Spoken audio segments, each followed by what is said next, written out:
제가 오늘 설교의 제목을 새로운 피조물 새로운 직분이라는 제목으로 함께 말씀을 나누도록 할 텐데, 여러분 하나 퀴즈를 한번 내보겠습니다. 아주 간단하고 쉬운 퀴즈입니다. 사자성어의 뜻을 맞추는 퀴즈인데요.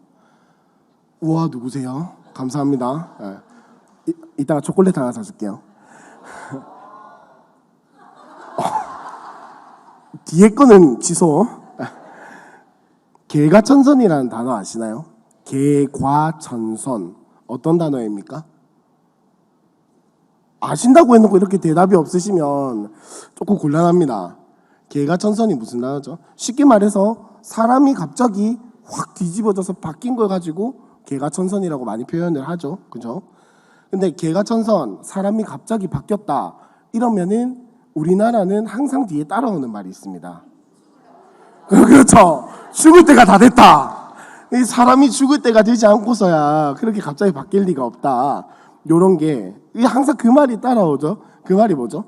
사람이 갑자기 바뀌는 거는 자주 일어나는 일이 아니라는 거죠. 그만큼 사람이 변하기가 어렵고 사람이 갑자기 바뀌는 거는 더 어려운 일이다.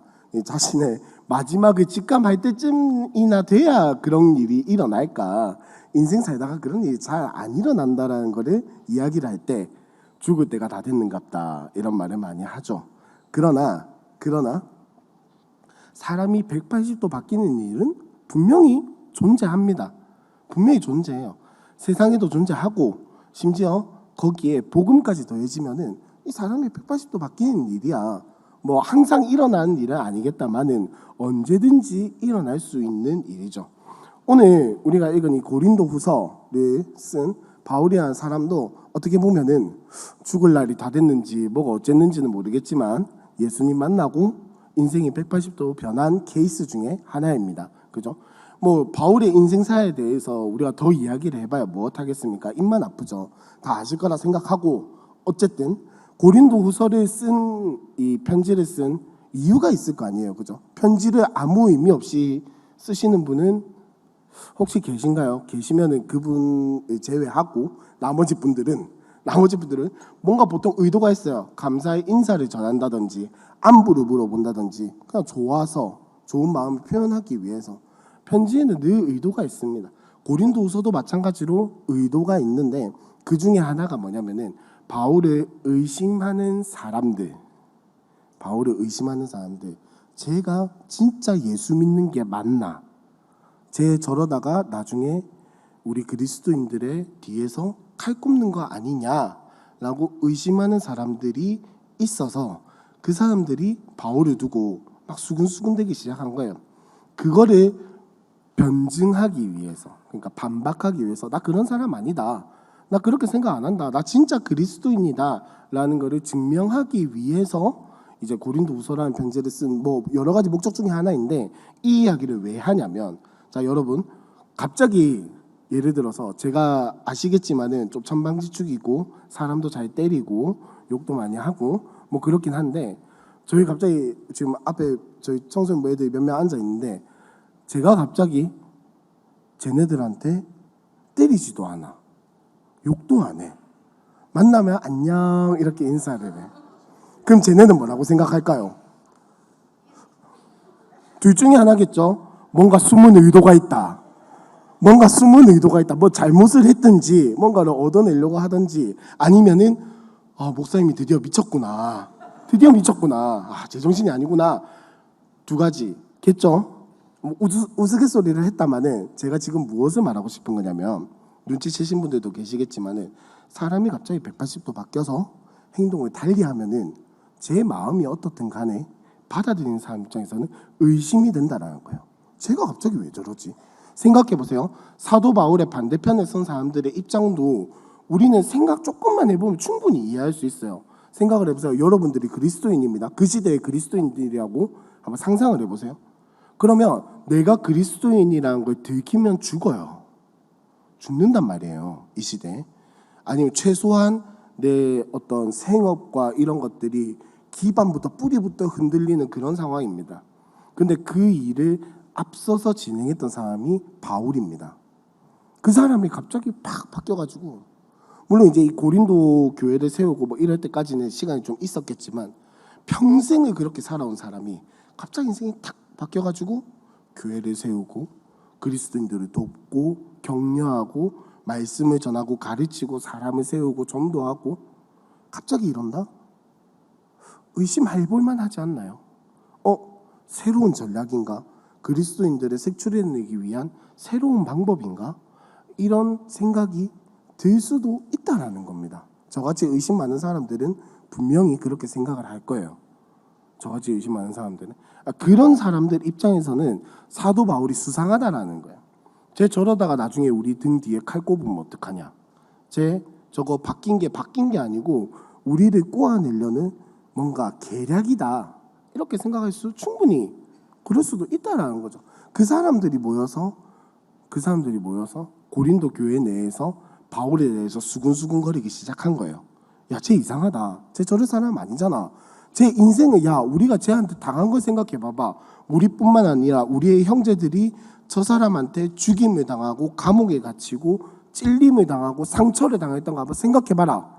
저 사람이 저럴 사람인가? 그죠? 우리는 늘 사람을 보면서 뿌리속 깊숙이 편견이라는 걸 가지고 있고 고정관념이라는 걸 가지고 있습니다. 그렇기 때문에 어떤 사람을 볼 때 물론 이제 180도 바뀌었다 한데 우리의 마음속에는 저 사람이 저럴 사람이 아닌데 제가 청소년부에다한테 안녕 이렇게 저 앞에 앉아있지만은 그렇게 생각하겠어? 안 하겠지, 그렇지? 너무 당연한 사실이에요. 너무 당연한 거예요. 사실은 너무 당연한 거예요. 그러니까 새로운 피조물이 되었다 한데 세상의 입장에서는 그리고 다른 사람들의 입장에서는 그렇게 안 보일 수도 있다라는 겁니다. 이 이야기는 왜 하냐면은 그래서 사도 바울이 이 고린도후서를 썼고 지금 이 이야기를 하고 있는 겁니다. 왜? 나는 새로운 피조물이 되었다라는 것을 알려주기 위해서. 내가 새로운 피조물이 되었고 이렇게 행동하는 내가 이렇게 열심히 교회 공동체를 섬기고 전도하고 내 온 일생을 남은 일생을 바쳐가지고 복음의 그 길을 향해서 달려가는 데에는 이런 이유가 있다라는 것을 이야기를 해주고 있는 겁니다. 그리고 나서 한 번 더 하는 말이 뭐냐? 너희도 이렇게 살자라는 이야기를 오늘 본문에서 하고 있는 겁니다. 그래서 16절에 보시면은 사도 바울이 뭐라고 이야기를 하고 있냐면 그러므로 우리가 이제부터는 어떤 사람도 육신에 따라 알지 아니한다라고 이야기를 하고 있죠. 여기서 두 가지 포인트를 캐치하셔야 하는데 뭐냐면은 육신이라고 한다면 옛날 것을 이야기를 하는 겁니다. 그 다음 절에 나오는 보라 이전 것은 지나갔으니 할 때 그 이전 것이라고 생각을 하시면 조금 좋을 것 같아요.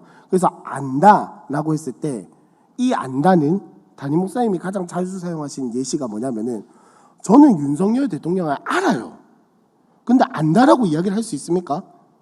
여기에 앉아 계신 분들 중에 내 윤석열 대통령이라 안다라고 하시는 분들 계세요? 근데 모두가 알아요. 참 아이러니하죠. 그러니까 여기서 알다라는 것은 단순히 내가 그 사람을 정보적으로 지식적으로 안다라는 걸 이야기하는 게 아니고 관계가 있다. 내가 저 사람과 관계를 맺고 있다. 내가 저 사람과 친분이 있다라는 걸 이야기를 하는 거거든요. 그러니까 육신을 따라 안다라는 것은 내가 이 모든 세상을 내 모든 인생을 사람을 세상을 가족을 친척을 물건들을 세상적인 관점에서 바라봤다라는 거예요.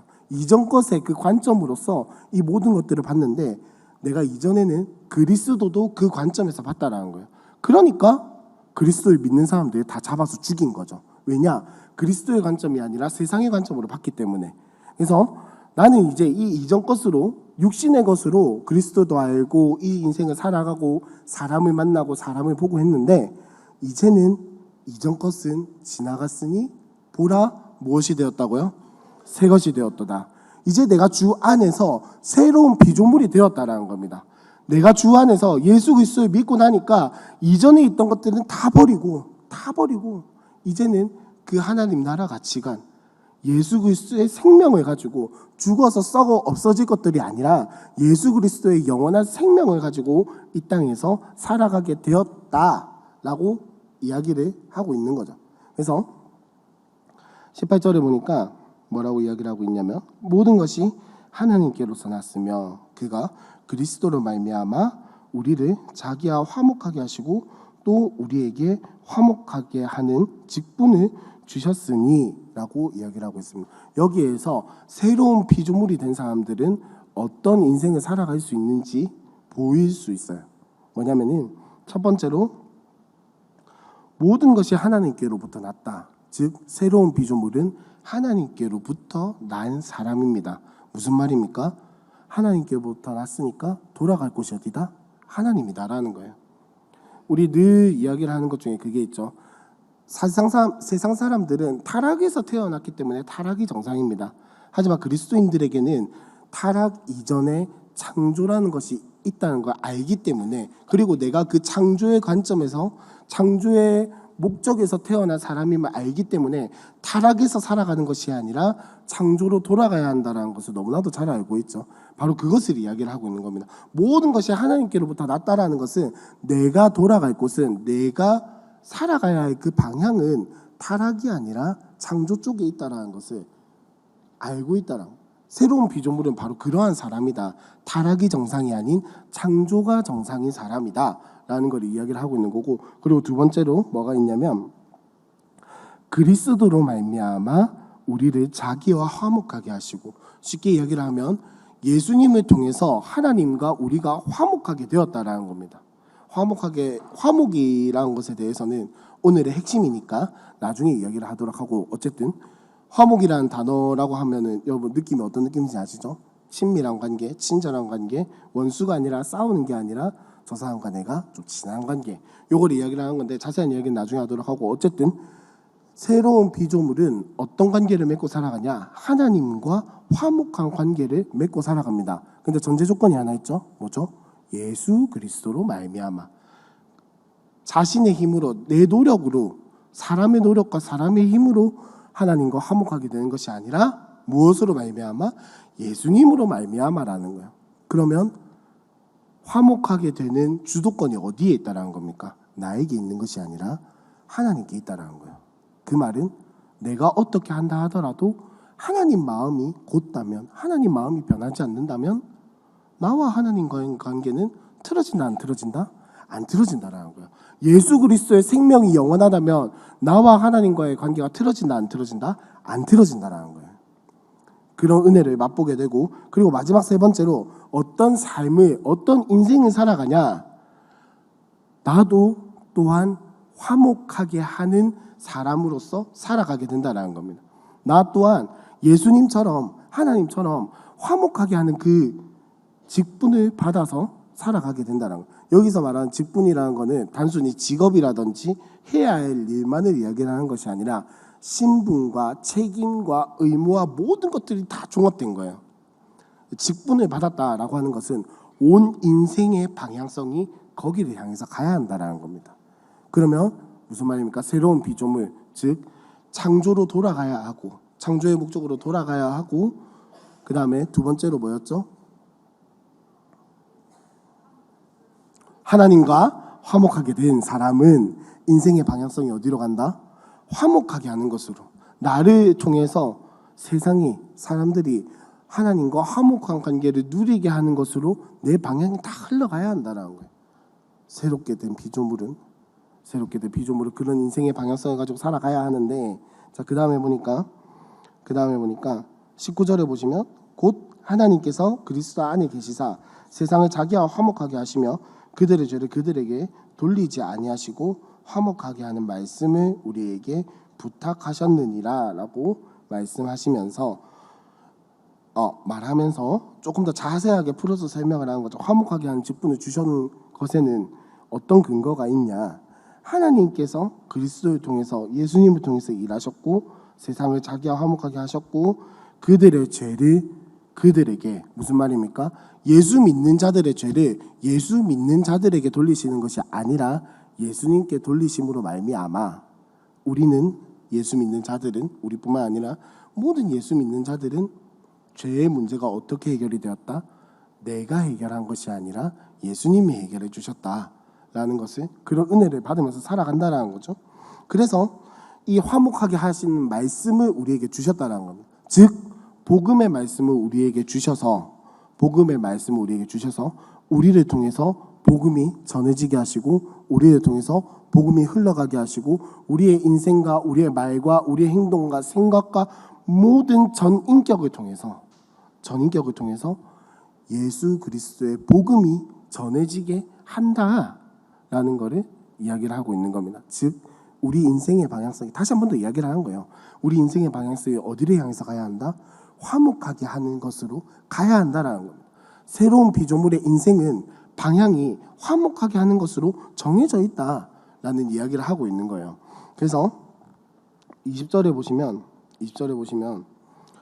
그러므로 우리가 그리스도를 대신하여 사신이 되어 라고 이야기를 하고 있습니다. 사신이 뭔지 아시죠? 지금으로 치면은 대사관은 건물이잖아요. 그죠? 깜짝 놀랐네. 대사 같은 느낌이에요. 주한 미국 대사라고 하면은 무엇입니까? 우리나라에 거주하는, 우리나라에 있는 미국을 대표하는, 미국이라는 그 나라를 대표하는 사람을 주한 미국 대사라고 하잖아요. 그러면 이거는 뭐냐? 우리는 어떤 사람이다? 주한 천국 대사라는 겁니다. 주한 천국 대사. 우리는 이 땅에서, 이 세상에서 내가 있는 그 삶의 자리에서 하나님 나라를 대표하는 사람이 되어서 살아가야 한다는 걸 이야기를 하고 있습니다. 감사합니다. 그래서 사도 바울도 마찬가지고 이때 당시에 그리스도인들도 마찬가지고 우리 또한 마찬가지로 우리가 있는 그 자리에서 우리가 하나님 나라의 대표가 되어야 한다는 거예요.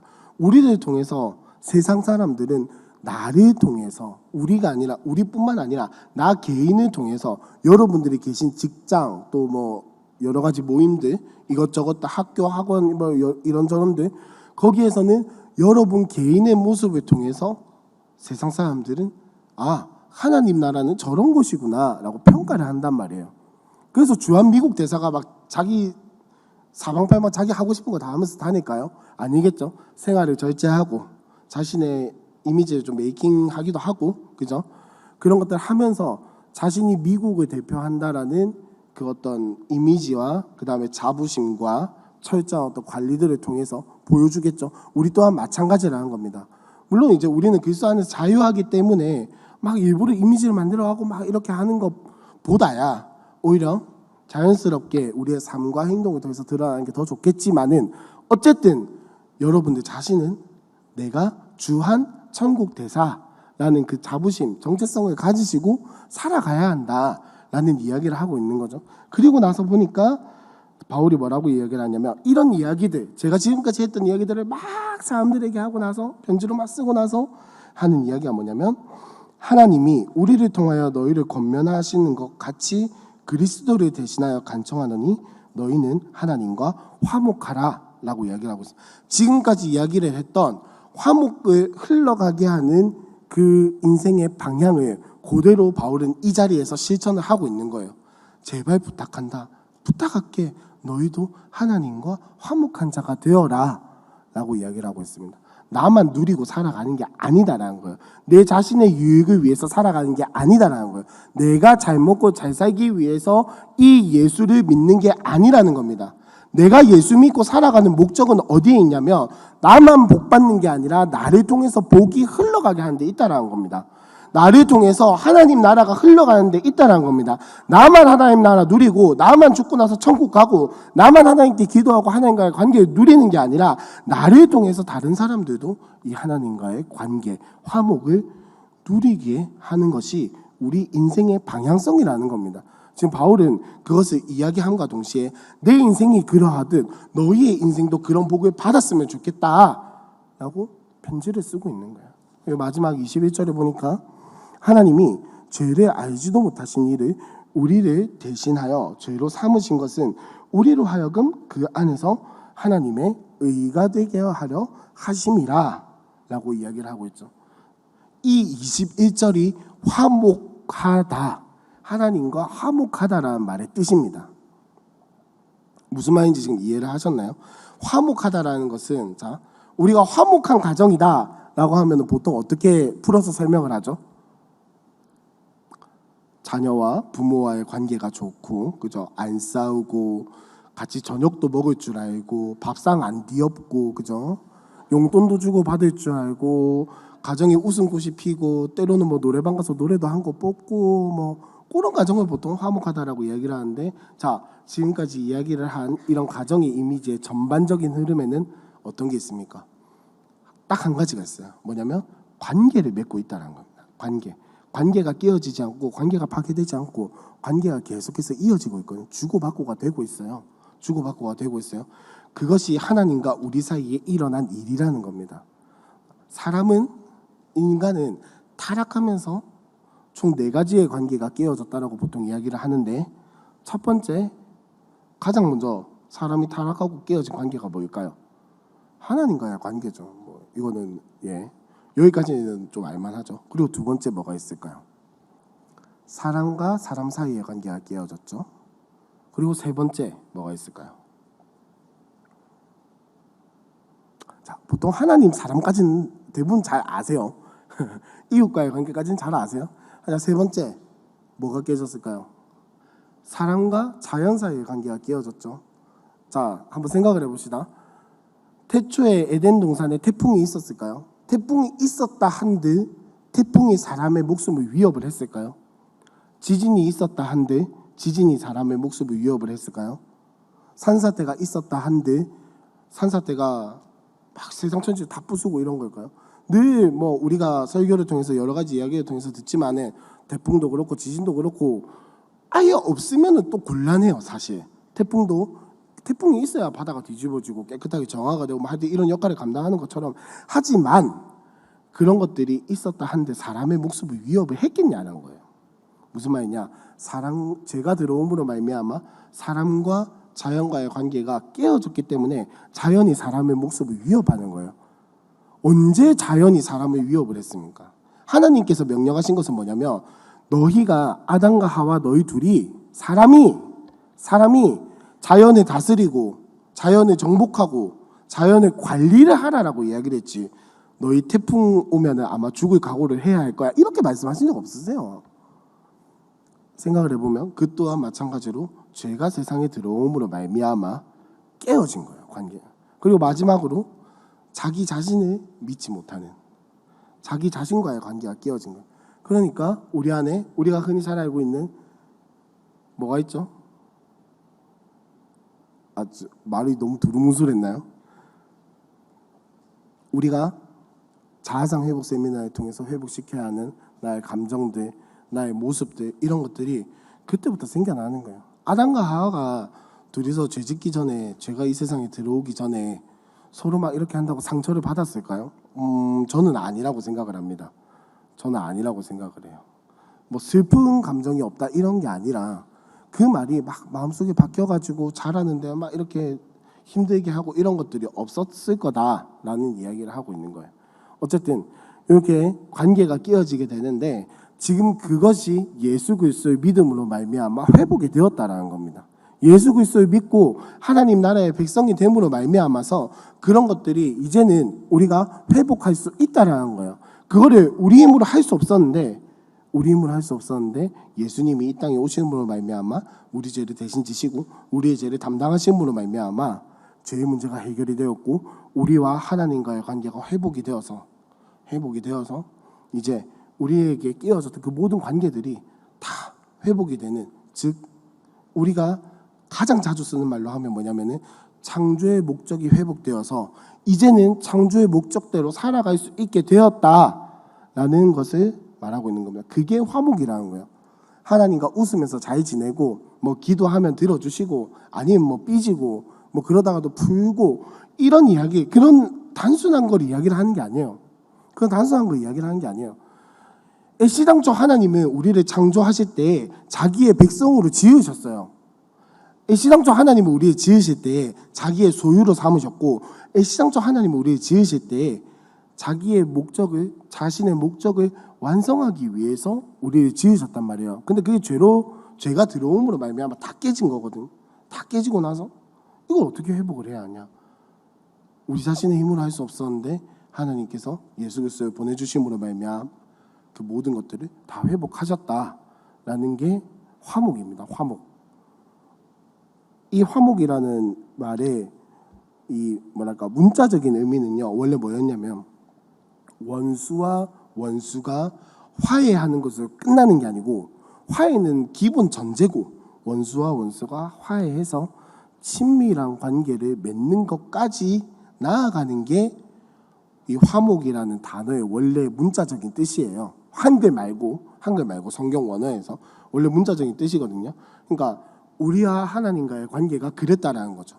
죄로 말미암아서 완전히 원수, 철천지 원수가 되었는데 회복할 기회도 없고 방법도 없었지만은 하나님이 먼저 다가와 주시고 하나님이 우리를 먼저 사랑해 주시고 하나님이 우리에게 먼저 그 아들을 보내주셔서 우리와 하나님과의 관계를 회복시키셔서 이제는 우리가 내 뜻과 내 생각, 내 마음대로 세상의 가치관과 지나갔던 이전의 것을 따라 살아가는 것이 아니라 이제는 새로운 피조물로서 하나님 나라의 목적, 하나님의 목적, 그 창조 목적 관계를 회복하고 그 관계를 넓혀 나가고 관계를 전하는 데까지 이어진다. 우리의 삶의 방향성이 회복이 되었다라는 것을 화목하다라는 말에 다 압축해서 표현을 한 겁니다. 다 압축해서 표현을 한 거예요. 그래서 정리를 하자면 하나님께서는 우리에게 화목하게 하시는 이 예수님을 보내주셔서 우리를 화목하게 하시고 하나님과 우리 사이의 관계가 회복되게 하시고 거기서 그치는 것이 아니라 너만 누리지 말고 너도 세상에 나가서 그 하나님과의 관계 회복을 전하면서 살아가렴이라는 우리의 삶의 방향성을 제시를 해주셨어요. 근데 우리는 그렇게 살아가고 있는지에 대해서 한번 점검을 해보자라는 거죠. 물론 나도 누릴 건 누려야죠. 그죠? 나도 누릴 건 누려야 하는데 정말 내가 내 삶의 방향이 나만 누리는 것에서 나만 복받고 나만 잘 되는 것에서 끝나고 있는지 아니면은 더 나아가서 내가 속한 모임들, 관계들 여러 가지 관계들이 있잖아요. 그죠? 거기에서 정말로 나를 통해서 하나님 나라가 드러나고 있는지 내가 주한 천국 대사로서의 삶을 살아가고 있는지를 다시 한 번 더 생각을 해보자라는 거죠. 정말 당당하게 내가 있는 그 자리에서 하나님 나라의 대표다. 나를 통해서 하나님 나라가 전해진다라는 사명감을 가지고 살아가고 있는지 우리의 모습을 다시 한 번 더 생각해 보자라는 거죠. 뭐 이렇게 이야기를 하고 있지만 저도 그렇게 잘하고 있지는 않아요. 저를 통해서 하나님 나라가 얼마나 드러날지는 모르겠어요. 하지만 그럼에도 불구하고 그 방향성을 잃지 않고 살아갈 때, 그 방향성을 잡고 살아갈 때 하나님께서는 우리를 통해서 반드시 역사하실 줄로 믿습니다. 그래서 이거를 바울이 아주 잘, 저는 되게 어렵게 설명을 했는데 바울은 뒤에서 아주 잘 설명을 하고 있어요.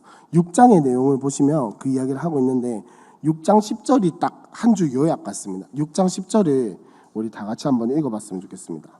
6장 10절 시작. 근심하는 자 같으나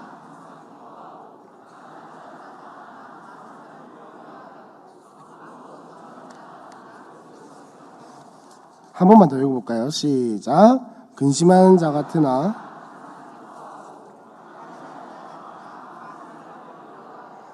아무것도 없는 자 같으나 모든 것을 가진 자로다. 아멘. 우리는 늘 근심하죠. 늘 근심에 사로잡히고 기뻐할 일이 눈앞에 있음에도 불구하고 늘 근심하면서 살아갑니다. 뭐 모든 상황에서 다 그렇다는 걸 이야기하는 게 아니에요. 근데 삶의 방향성이 새로운 삶, 새로운 피조물의 그 정체성을 가지고 있지 않다면 기뻐할 일이 눈앞에 있음에도 불구하고 근심부터 하고 있습니다. 분명히 내가 나누어 줄 것이 있고 다른 사람들과 함께 누릴 것이 있음에도 불구하고 나는 왜 가지지 못했지? 라는 불만과 불평이 항상 그 사람의 삶 속에는 있다는 거예요. 그리고 가진 게 많음에도 불구하고 나는 없어. 나는 더 많은 것을 가져야 돼. 나는 더 막 가지려고 하는 그것만 보면서 살아가는 것이 무엇이냐? 이전 것은 지나갔으니에 매여 있는 사람이에요. 우리 인생도 마찬가지입니다. 지나간 상처와 지나간 아픔들, 물론 아프고 힘들죠. 하지만 그것보다 나를 그렇게 회복시키셔서 더 하나님 나라를 위해서 사용하시려고 하는 그 하나님의 방향성을 보지 못하고 하나님 고쳐주세요, 살려주세요. 물론 살려달라고는 기도해야 합니다. 고쳐달라고도 기도해야 하는데 늘 고쳐달라고, 하나님 내 감정 풀어주세요, 하나님 내 아픔 풀어주세요, 하나님 내 상처 치유해주세요. 여기에만 매여 있으면 이전 것을 지나갔으니 의 삶에 매여 있는 거예요. 조금 냉정한 이야기이긴 하지만 하나님은 치유와 회복에서 끝나지 않습니다. 하나님은 치유와 회복에서 매여 계신 분이 아니에요. 성수계까지 나아가야 합니다. 성수계까지 나아간다는 것은 무엇이냐? 나 하나에 갇혀 있는 것이 아니라 아까 말씀드렸던 것처럼 전파되는 삶, 통로가 되는 삶, 전해지는 삶이 우리의 삶의 목적이라는 겁니다. 하나님이 원하시는 우리의 삶의 방향성은 거기에 있는 거예요. 물론 우리에게 치유와 회복이 있어야 합니다. 그래야 성숙이 있으니까. 하지만 치유와 회복에 매여만 있으면은 이전 것은 지나갔는데 거기에만 매여 있는 거예요. 그럼 우리는 한 발짝 더 나아가서 정말 하나님께서 원하시는 것이 무엇인가, 치유와 회복에서 나아가서 그 치유와 회복된 걸 가지고 하나님 나라를 나를 통해서 전하는 삶, 내가 통로가 되어서 치유와 회복의 통로가 되어서 하나님 나라를 드러내는 삶, 복음을 전파하는 삶, 그 삶을 살아가는 게 하나님께서 우리의 삶에 인생에 주신 목적이라는 겁니다. 그래서 우리 함께 이 방향을 향해서 달려나갔으면 좋겠습니다. 물론 어려움이 있죠. 힘들죠. 이렇게 살아가다 보면은 내가 왜 이렇게 살아가야 하는가라고 하는, 소위 말하는, 요즘 사람들이 하는 말로 현타, 현실을 자각하는 타임. 내가 왜 이렇게 살아야지? 하나님, 저도 이렇게까지 안 살아도 될 것 같은데요? 라고 하는 생각이 갑자기 문득 들 때도 있고, 심적으로 힘들 때도 있고, 가진 것도 없는데 자꾸 나누어줘야 한다는 막 이런 어떤 율법적인 강박이 시달릴 때도 있고, 뭐 이러쿵 저러쿵 지치다 껍치라 이렇게 살아갑니다. 쉽지만은 않아요. 어려워요. 하지만 그럼에도 불구하고 하나님이 우리에게 원하시는 방향은 저기라는 거예요. 여기가 아니라 왼쪽이, 제 기준 왼쪽이 아니라 오른쪽이라는 겁니다. 제 기준에서 뒤가 아니라 앞이라는 겁니다. 물론 뒤를 돌아볼 때도 필요하고 뒤에 그 정리를 잘해야 앞으로 나갈 수 있는 추진력도 있습니다. 괜히 앞으로 갔다가 뒤로 돌아올 필요는 없잖아요. 하지만 우리의 전체적인 방향성이, 인생의 방향성이 어디를 향해 있는가는 우리가 끊임없이 점검하면서, 하나님, 나 또한 여기서 멈춰 있는 것이 아니라 내가 복의 통로가 되고 싶습니다. 하나님, 내가 하나님 나라의 통로가 되고 내가 복음의 통로가 되고 싶습니다. 라는 결단을 해야 하지 않겠습니까? 하나님이 원하시는 방향성이 그건데, 하나님이 우리를 치유하시고 회복시키신 목적이 바로 그건데, 그렇게 한번 결단해야 하지 않겠습니까? 아멘 소리가 좀 작긴 하네요. 네, 쉽지 않아요. 예, 맞습니다. 어려운데 그래도 우리가 함께 그 길에 향해서 같이 달려나갔으면 좋겠습니다. 함께하는 교회 모든 우리 성도님들과 공동체가 그 방향성, 하나님 나라를 이 함께하는 교회를 통해서 구서동에, 금정구에, 부산에, 대한민국에, 전 세계에 전하는 그 복음의 통로로 사용하시고, 교회뿐만 아니라 여러분의 삶을 통해서도 그런 일이 일어나기를 여러분들이 진짜 간절히 소망하셨으면 좋겠어요. 물론 지금도 그걸 경험하시는 분들이 계시고, 모든 사람들을 통해서 하나님께서 언젠가는, 그리고 반드시 복음의 통로로 사용하시겠지만, 하나님, 내가 정말로 하나님께서 사용하시는 통로가 되고 싶습니다. 어쩌다가 한번 찔끔 흘러나가는 통로가 아니라 하나님께서 딱 잡고 사용하시는 그런 통로가 되고 싶습니다 라고 하는 그 간절한 소망이 우리의 마음속에 있었으면 좋겠습니다.